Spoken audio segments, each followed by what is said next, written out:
Go ahead and take a look at this next section. This is section 5.4. It's on something called indefinite integrals and the net change theorem. And it's really, the net change theorem is really a good application of the fundamental theorem of calculus. It kind of helps us relate all the stuff that we've been learning. So let's talk about this new thing called an indefinite integral. It's not too hard to understand. We're already familiar with the idea. We just need to get the notation down. So if we see something like this, we know that if it says f prime, we know we're supposed to find the derivative of f. And we're used to seeing that notation. We're used to finding derivatives all the time. But right now we don't have a notation that tells us to do the opposite of that. In other words, to anti-differentiate something. Okay? So the fundamental theorem of calculus says that definite integrals can be found by using an antiderivative. We can evaluate that definite integral using an antiderivative. So we just take that notation and we just tweak it a little bit. So we take this integral sign and we don't use a lower or an upper limit. We just say the integral of f of x dx, and we call that an indefinite integral. Okay? So a definite integral, we're just integrating from a to b. We're accumulating the net area. And that notation means that we should find the general antiderivative. So it literally just means find the antiderivative. So the symbol is what we call an operator. It tells us to do something.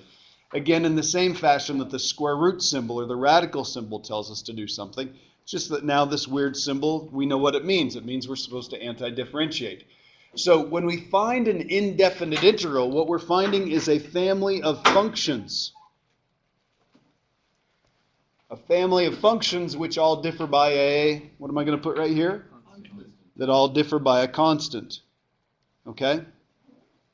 So we don't want to confuse this notation, the indefinite integral, with the notation using the same symbol for the definite integral that has an upper and a lower limit. Okay? So the definite integral is the net area between the curve and the horizontal axis. Net area between the curve and the horizontal axis. Signed area, if you wanted to think of it that way. So if I see this notation right here, if I see an indefinite integral, okay, it's just a function. Okay? The answer to that would just be a function. Okay? It's an antiderivative. Okay? If I see a definite integral, if I've got the integral symbol and then a lower and an upper limit, it's asking us to find the net area, so it's a number. Okay? So indefinite integral is a family of functions. Definite integral is just a number that represents the signed area between the curve and the horizontal axis. So if I see this right here, I write down the antiderivative. The antiderivative is x squared plus c. If I see this, I find the antiderivative, x squared, and I evaluate it from 1 to 5. So this is going to be 25 minus 1, and I get 24. So again, function for an antiderivative, number for a definite integral. So indefinite integral, that function, definite integral, that number. So if I were to do this in general, if I saw the indefinite integral of f of x dx, I would write big F of x plus c. If I were to write the definite integral from a to b of f of x dx, I would write, very good, big F of b minus big F of a. Okay, that's the fundamental theorem of calculus. We're going to find an antiderivative, and we're going to evaluate it at the upper limit, and then subtract what we get when we evaluate it at the lower limit. Okay? So, in order to use this idea really effectively, we've got to be good at finding antiderivatives. And like I've said before, most of the time, for what we know so far, it amounts to recognizing the end result of a differentiation formula and then just reversing that. Okay, now it may or may not be that easy. Sometimes we've got to do a little bit to it. So sometimes we might need to do some algebraic manipulation. Okay, or unfortunately, perhaps, we might need to use some trig identities in order to make it look more familiar. And we're going to learn a little bit more advanced techniques in order to find antiderivatives. Okay. Now, in most calculus textbooks, if you flip to the very back, there's usually a table of integrals, a table of antiderivatives. Here's a small table right here. This certainly doesn't include everything that we need to know so far, but let's take a look at this. This is just the constant multiple rule, saying if you're finding the indefinite integral of c times f of x dx, you can pull the c out front and then find the antiderivative of this and then multiply it by that constant after the fact. Sum and difference rule, you can find the antiderivative of each piece separately and then add or subtract the results. This is the antiderivative of a constant. The antiderivative of a constant is just that constant times x. Here's our anti-power rule, if you will. It works for everything as long as n isn't equal to -1. If it is equal to -1, then it's 1 over x, and we know how to find that. We know it's the ln of the absolute value of x. Okay, so we've got all of these rules right here. You'll notice a couple of these look familiar. We've actually used this one before. So 1 over x squared plus x, that would be tangent inverse of x. Let's take a look at this line right here, because I mentioned this before. These tend to get a little bit on the confusing side, sine and cosine, any of those trig functions, because when you differentiate them, some have negatives and some don't. So if we take a look at the antiderivative of sine of x, it's negative cosine of x. Think about why that's true. Because the derivative of cosine is negative sine. If it has a negative in front of it already, that's two negatives, okay, and that would be the right derivative. Does that make sense? So one way I try and keep this straight is if I'm differentiating sine, it doesn't have a negative on it, okay? Cosine does. If you differentiate cosine, it's negative sine, okay? If you're doing it the other way around, okay, the antiderivative of cosine does not have a negative, okay? So I know that's a little bit confusing. However you keep that straight, if there's a problem that could be very easily solved just by thinking it through however you need to get it straight in your head, it would be the derivative or antiderivative of sine and cosine, okay? So make sure you get those straight. So there's a little table that you could look at. And what most people do when they see these is if they've got a complicated problem, they immediately flip to an integral table and they try and find that. Okay, I remember doing that over and over. It's pouring through hundreds of entries in a table, thinking, well, I can't find this one. Well, most of them you can't. You've got to do some manipulation before you can, or before you can recognize it as the end result of a differentiation problem. So let's take a look at a couple of these indefinite integrals right here. Again, they're indefinite. All we're trying to do is find an antiderivative. Okay, that right there is not the end result of a differentiation formula, but I can quickly change it to something that is. So I'm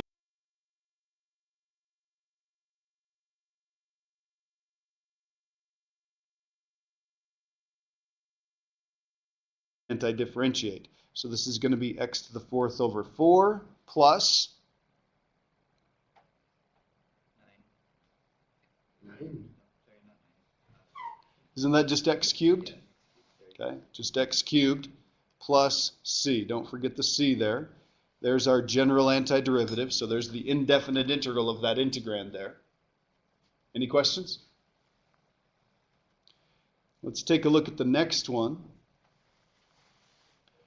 Again, without even thinking of it, we're using the sum and difference rule for indefinite integrals. I can find the antiderivative of each piece separately.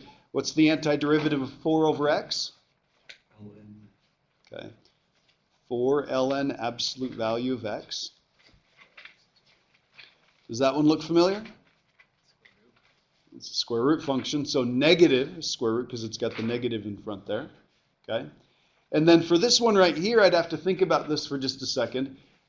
Using that or trying to deal with that in radical form probably isn't the best way to do it. So let's think of this piece as the indefinite integral of x to the 1/3 dx. And then we'll apply the anti-power rule. So we're going to increase the exponent by 1, divide by the new exponent. So the new exponent is going to be 4/3. If I divide by the new exponent, that would be dividing by 4/3. So I'm going to flip that over and I'm going to multiply. So this is going to be 3/4. Everybody okay with that? Am I done? Plus C. Plus C. There we go. This looks kind of ugly. Certainly not the end result of a differentiation formula. Okay, but if I distribute through, I get secant theta tangent theta, and then secant squared theta d theta. So I've got two terms. I need the antiderivative of this piece and the antiderivative of this piece. Again, this is why we memorized all of those in chapter 3. What function has a derivative of secant tangent? I'm sorry, what did I get there? Secant. Derivative of secant is secant tangent. Okay? And what function has a derivative of secant squared? Tangent. So tangent would be the antiderivative of secant squared. And then, of course, plus c. And there we go. Again, each one of those is an indefinite integral, so the answer is just a function. Okay, the nice thing about that is, yeah, it might be a little bit tough to manipulate. You might have to rack your brain about what the antiderivative is, but once you have that, it's not like you have to go back and evaluate anything and get a number for that. Okay? That's what we've got right here. Okay? So I've got a couple definite integrals. Okay, this one right here is the one up above, right? So all I'd have to do is take this antiderivative. Again, just a reminder, why don't I need the c on there when I'm finding a definite integral? Because they cancel each other out. Cancel each other out. I'd add it in and subtract it off. So this is going to be x to the 4th over 4 plus x cubed, and we'd evaluate that from -1 to 1. Okay. Now, I'm not going to do all of these, okay, because the calculation should be pretty simple. All we're doing is just evaluating this and getting a number. I trust that you can all do that. Okay. So let's take a look at this definite integral. This one's a little bit more complicated. What would I need to do to this? Okay. I'd want to break that into a couple of different pieces. So I'm going to do the definite integral from 1 to 4. I'm going to write this as x cubed over, and maybe to be helpful, I'm going to think of this as x to the 1/2, because then I can deal with the powers there. Then I'm going to write plus. Well, if I write x times radical x over radical x, I could cancel those. This is just plus x, and then dx. I need to do just a little bit more manipulation right here. I'd subtract the bottom exponent from the top. So here's what I'm actually going to figure out here as far as antiderivatives go. This is going to be x to the 5/2 plus x dx. And then I need an antiderivative. So this is going to be x to the 7/2. What goes out front? 2/7. Flip that over, 2/7. And then what would this be? X squared over 2. And then I need to take that and I need to evaluate that from 1 to 4. So probably not the most friendly way to have this. It might be nice if we just adjusted this just a little bit. So if I did 2/7 and then the square root of x raised to the 7th, and then plus x squared over 2, and then that I'd evaluate from 1 to 4, and then you could finish it off from there, right? Right. Any questions? Easy enough? Okay, let's take a look at the next one. Any ideas on that one? You can turn that into a, well, no, sine to use is sine of 2 sine cosine, yeah, 2 times sine theta cosine theta. Okay, so while Weston is thinking out loud, is anybody catching what he's talking about? Yeah. There's a name for it. What's it called? Double angle formula. Okay, so we're going to take this and we're going to change this using a double angle formula. So this is going to be the integral from 0 to pi/2, and then minus 4. Okay, double angle for sine. That's going to be 2 sine u cosine u over cosine u du. And the advantage here is I can cancel off the cosine u with the cosine u because those are all factors. So here's what I'm actually computing once I've simplified this. This is going to be the definite integral of -8 sine u du. Okay, now stop and think about this. Okay, when you differentiate sine, you don't have to put a negative on there. So when you anti-differentiate sine, you do have to throw a negative in there. So if I throw a negative in here when I anti-differentiate, that's going to make this positive 8 cosine u. Does that make sense?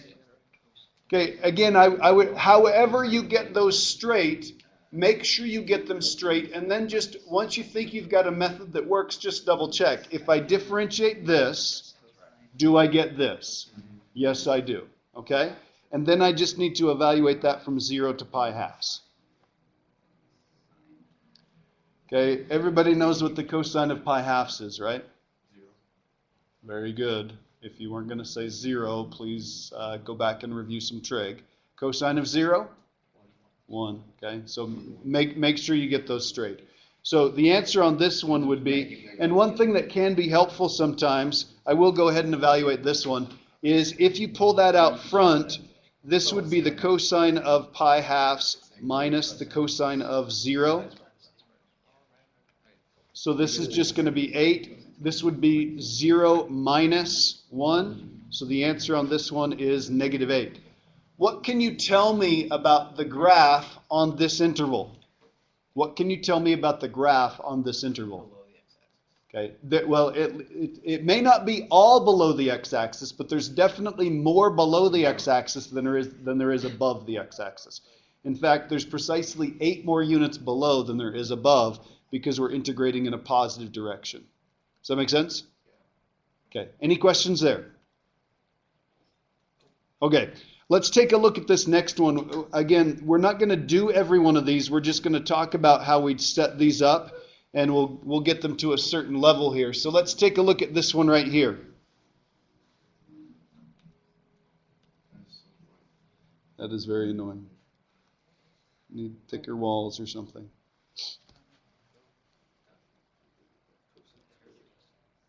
You can put that, make that 1 minus sine squared theta cosine squared.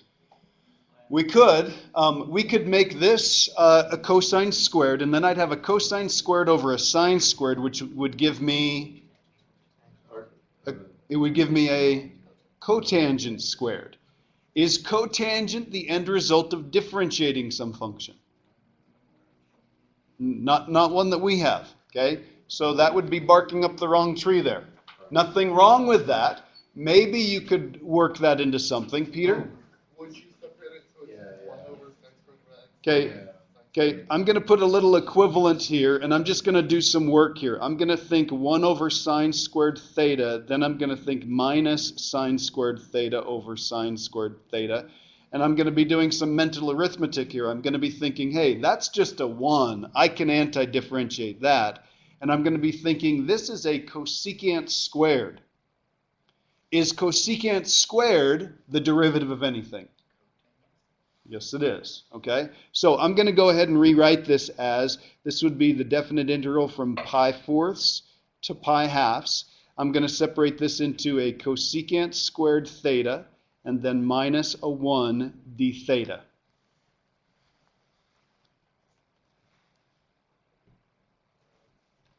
Cosecant squared.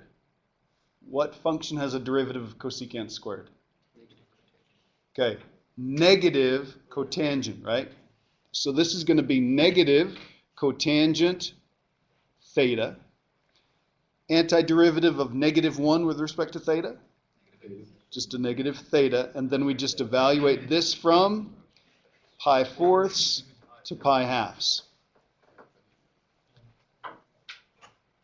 And cotangent does exist at both of those places and on that entire interval, so we don't run into anything weird. Okay?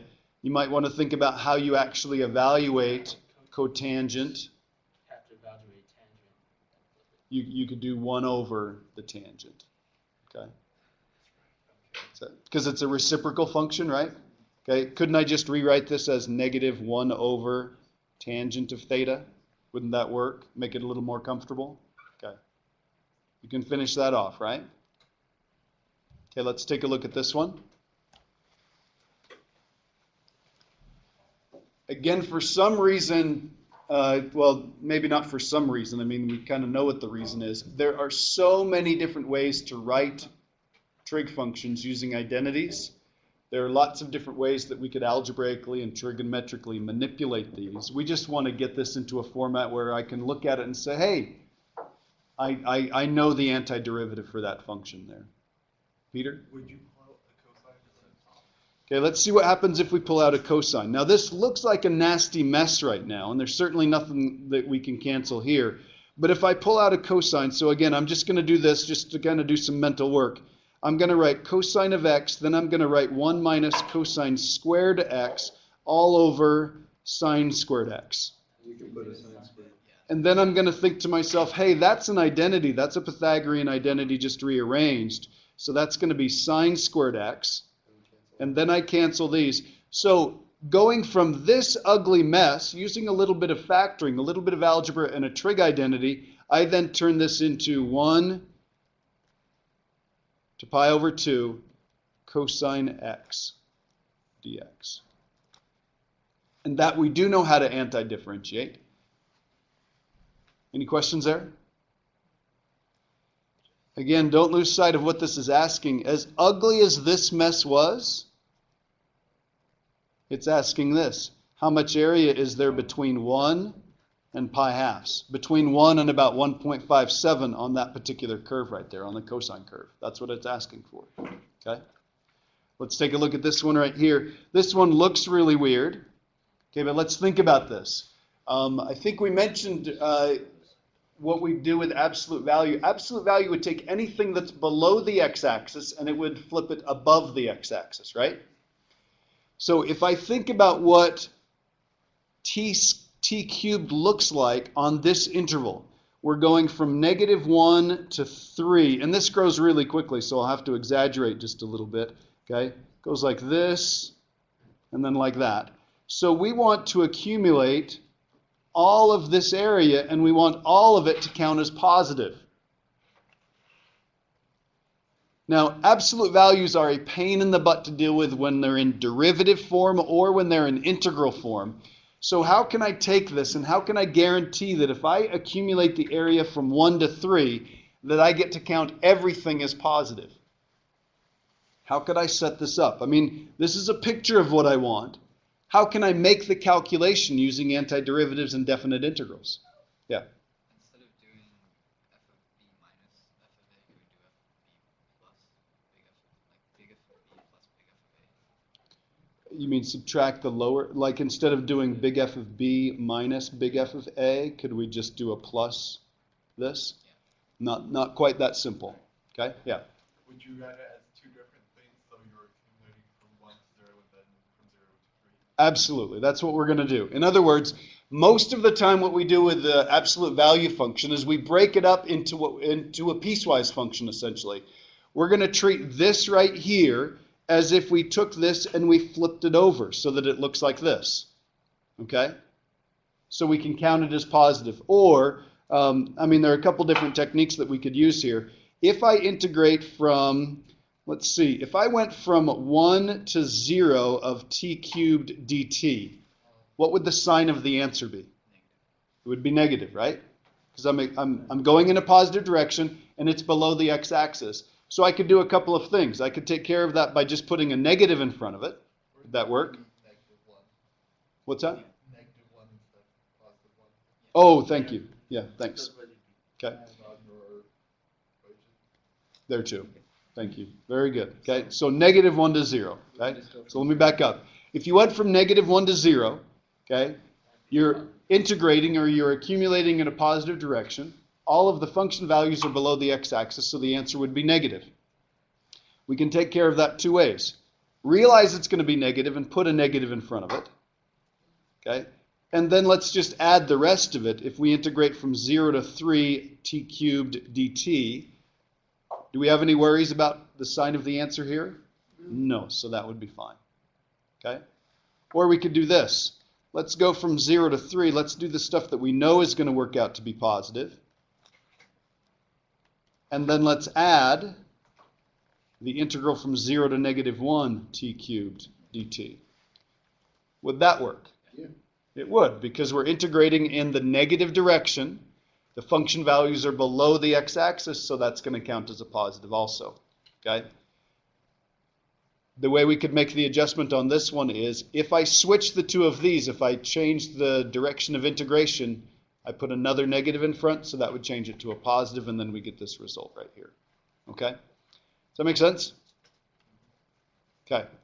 All right. I think I mentioned this before. This stuff is going to be on the test, so we'll deal with that in just a second. But fundamental theorem of calculus says that these two are related by inverse operations, right? So if I differentiate an integral, I get the integrand with the upper limit plugged in.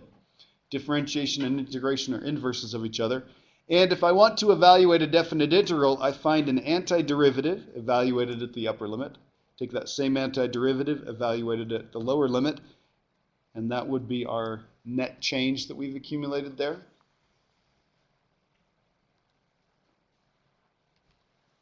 And then would you fill that in there? So I think this is like the third time we've talked about this in class. Have I mentioned this is on the test and it's going to be worth like 8 points?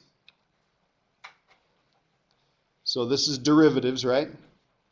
Derivatives describe rates of change, and integrals describe how those rates of change accumulate, and differentiation and integration are inverse operations of each other. Okay?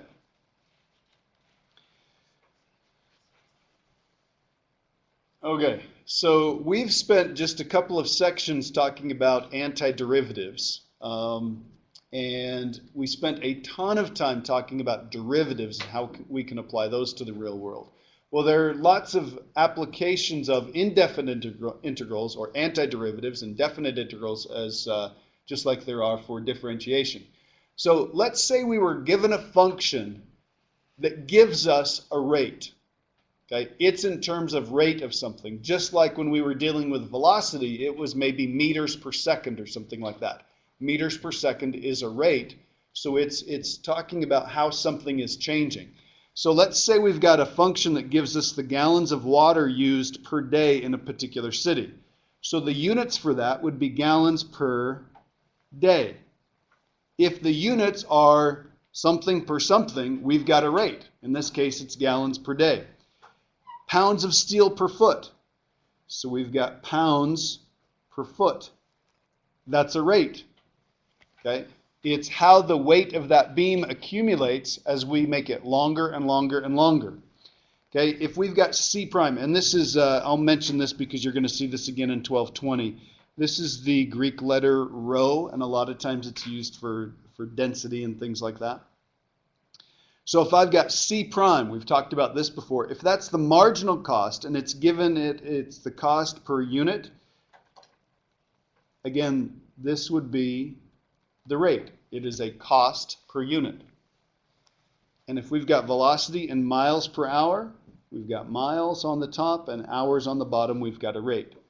So what we can do is, if we already have the rate at which something is changing, then we can use the fundamental theorem of calculus to kind of go backwards. If we know what the derivative is, if we know what the rate is, we can go backwards, we can anti-differentiate, or we can integrate, and we can see how much of that quantity that it's measuring has accumulated.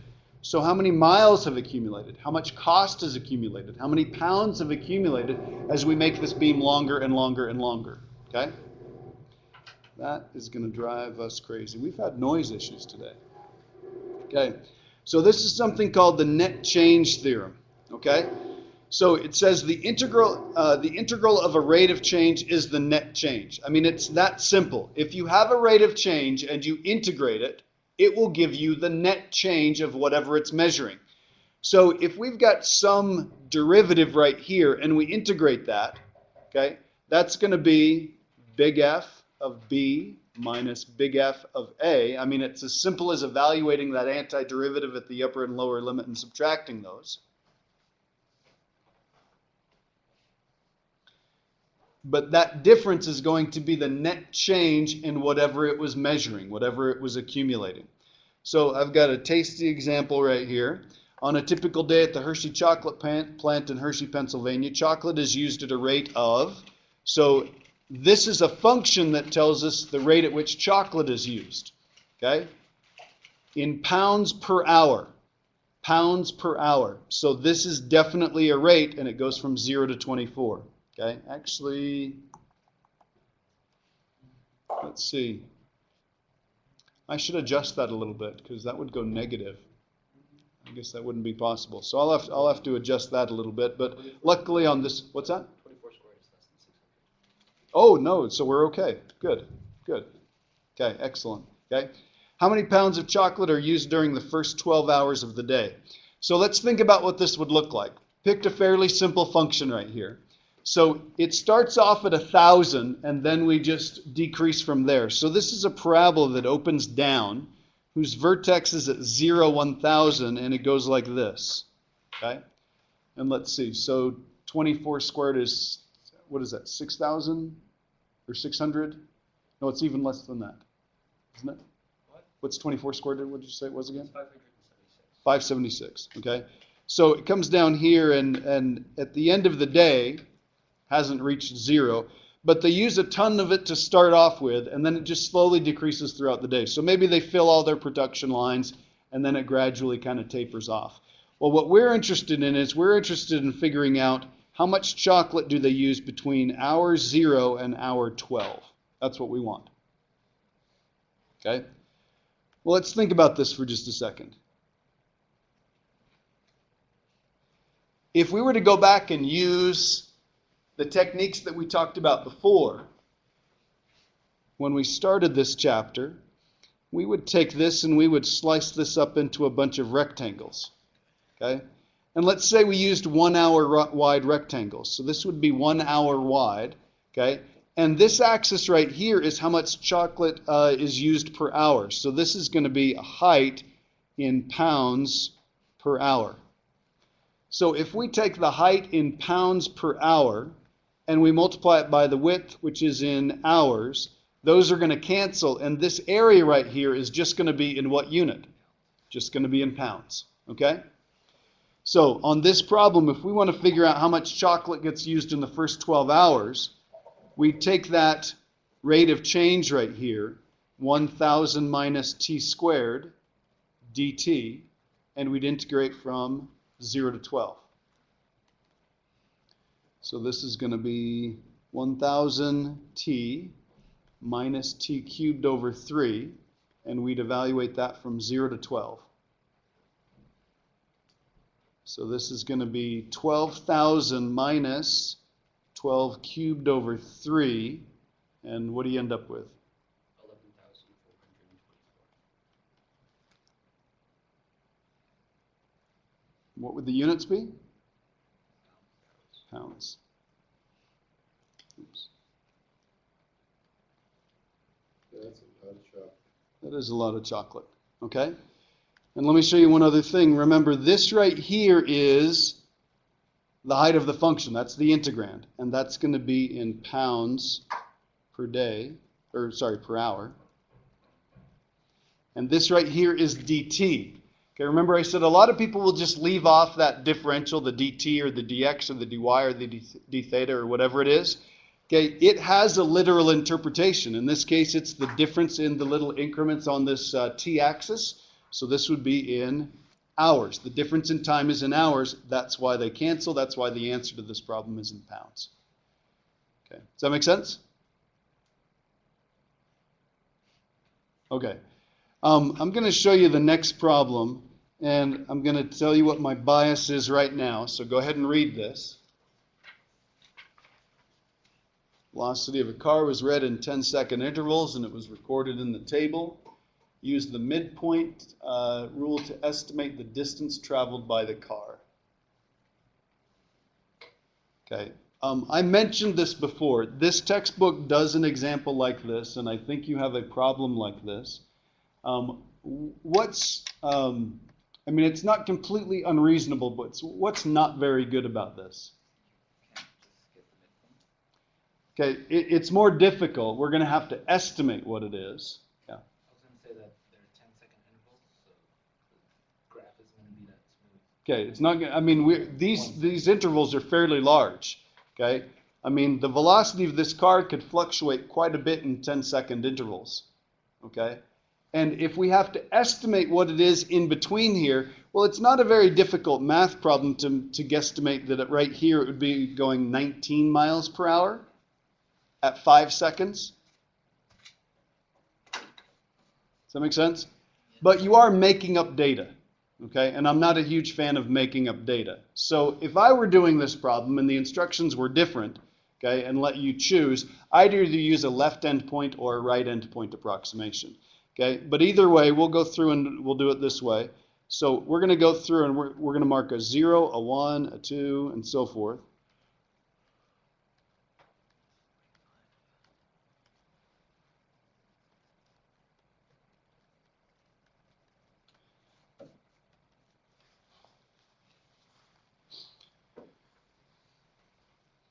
Okay, and I think I mentioned before, when you do these problems, if you're going to draw a little sketch, it would be much easier if you were to go through and say, okay, I've got 0 here, and then at 1, wherever you mark that, now I'd take a look, it doesn't look like any of them are above 60, so let's put 38 about right here.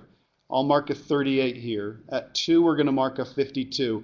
Actually, put the mark on here as you go through and do it. So here's 58. And we'll do a couple of these.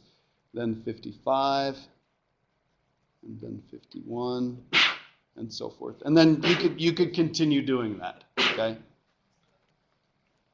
Any questions? Okay, if you were going to actually do this problem according to the instructions then, according to the midpoint rule, here's what I would do. I would go through and I would say, okay, 0 and 38. What function value am I going to use for the height of this rectangle? Well, I'm going to use 19, so I'm going to write 19 right here, and I'm going to do that. What function value am I going to use for the height of this function between 38 and 52? It's about 14 between them, so 45.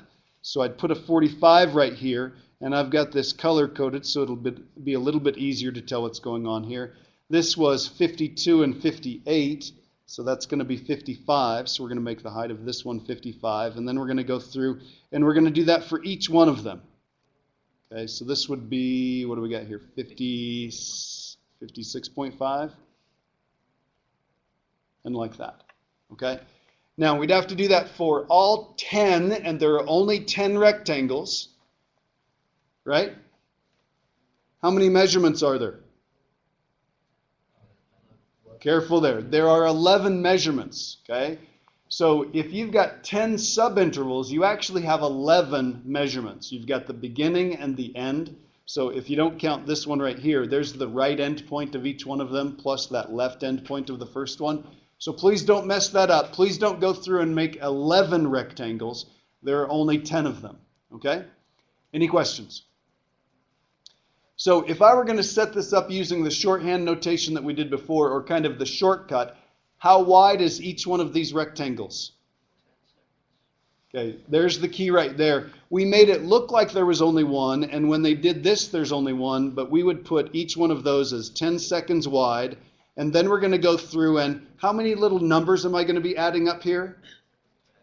We're going to be adding up 10. So the first one's 19, then 45, then 55, then 56.5, and so forth, all the way to the 10th one. And that last one would be an average between the two of those. So that would be 46, correct? What are the units on every one of these? Okay. Miles per hour. Do we see any issues? Yeah. Okay. There's nothing wrong with our calculations, but these units are not going to cancel. Okay, we want something that's just a distance. We want to be able to cancel the hours with the seconds, so we're going to need to convert this. We'll either need to convert the the seconds into hours or the hours into seconds. So take whatever your answer is and then go ahead and cancel the units. Everybody okay with that? Okay. All right. Okay. No, because what you're going to do is you're going to have seconds and miles and hours. That's, I mean, whatever number you have right here, that's going to be the result of doing this.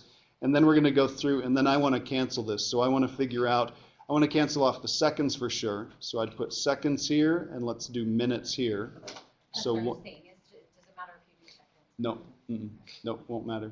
Okay. And then the next one would be, so at that point I'd have the seconds gone, and then I just do 60 minutes, 1 hour. Then the hours can cancel and the minutes can cancel. So what you're effectively going to be doing is taking whatever answer you get and divide it by 3,600. Make sense? Okay. Conversion factors are cool. There are lots of different applications. Okay. So let's talk about this for just a second. We've done a lot with velocity and acceleration and all that sort of stuff. So if I integrate velocity, I get the net change in position. Okay? Another word for that is the displacement.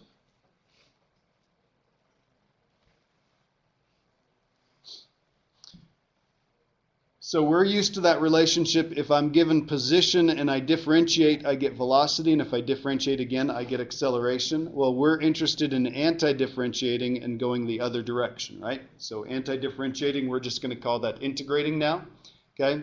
So when the velocity is positive, or in other words, it's moving which direction?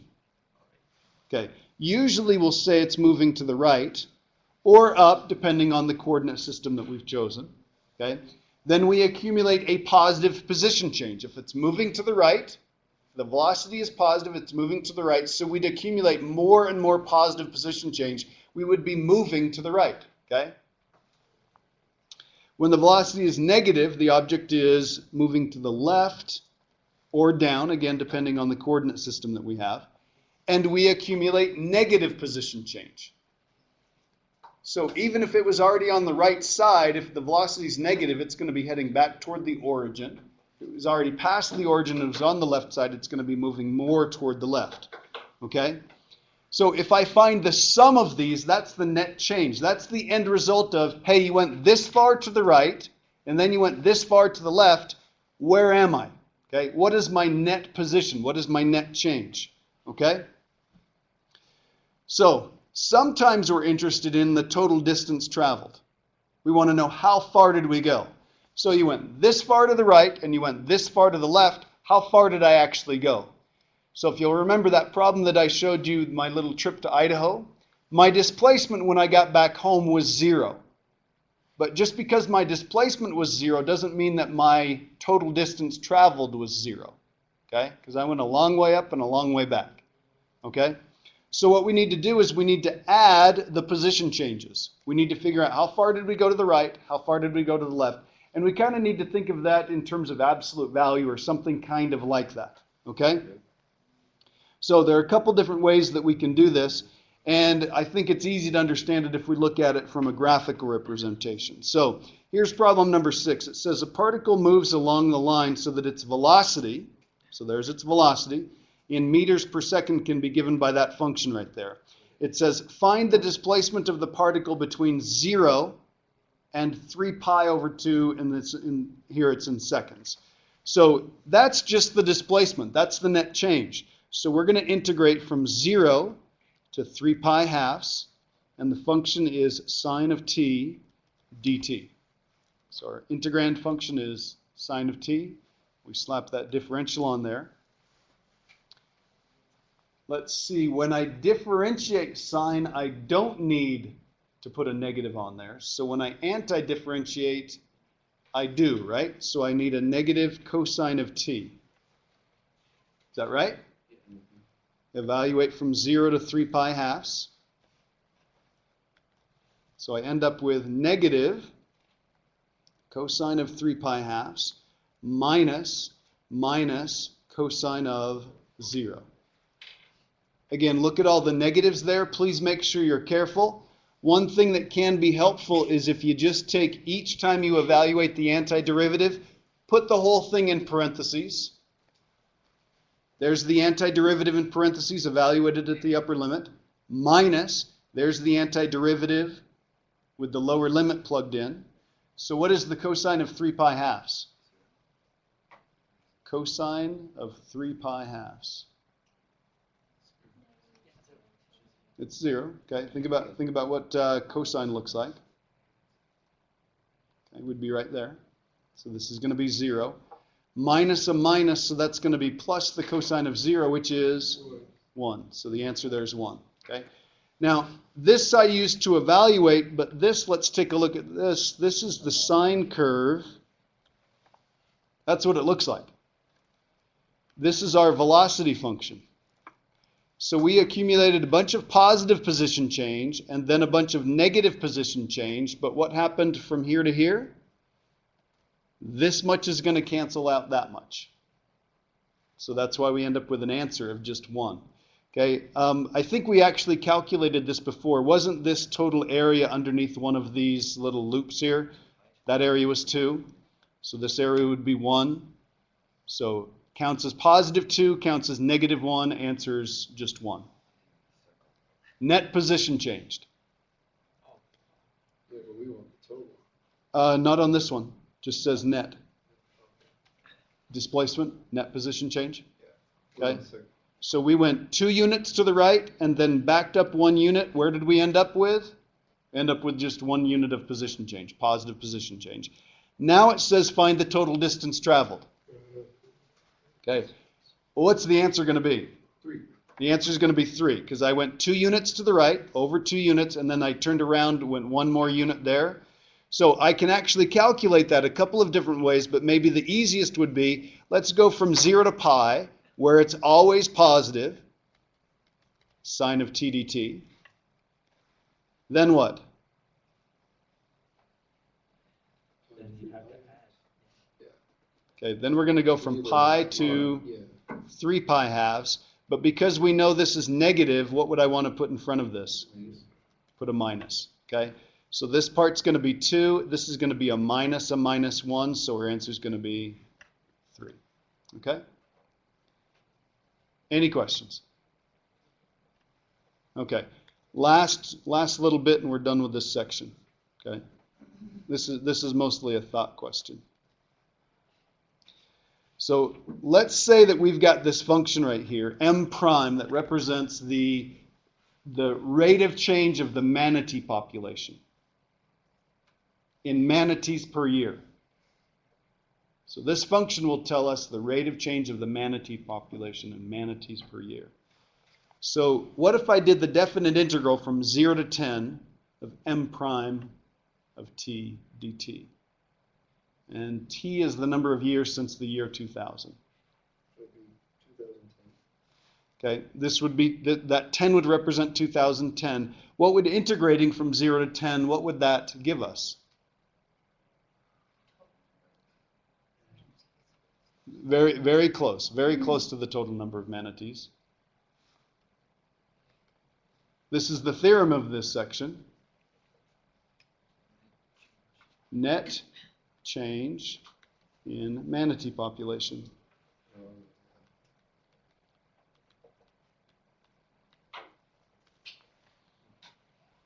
If you integrate a rate of change, it will tell you the net change of whatever it's measuring. This is measuring the rate of change of the manatee population per year. If I integrate that over a 10-year period, it'll give me the net change in the population of manatees from the year 2000 to 2010. Oops, 2010.